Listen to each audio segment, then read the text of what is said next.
kervanı da gerek. Sonra olsa diyorsun isim yazılıydı anladın. He. Ha dur he. Bir de bir tecrübe alır mısın sana? 49, 63.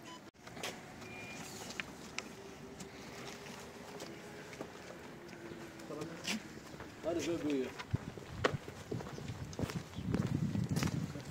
Hadi asabı kalacak. Sen sabredin tecrübeni biliyor musun? Teceyi bilmezler.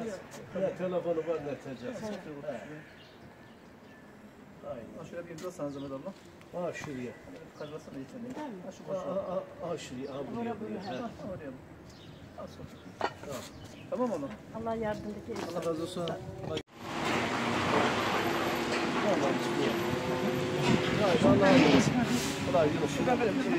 Ulan benim omuzlarda yırtık var. İyisin lan. Ulan abiyle bunların hepsi de yetim ha.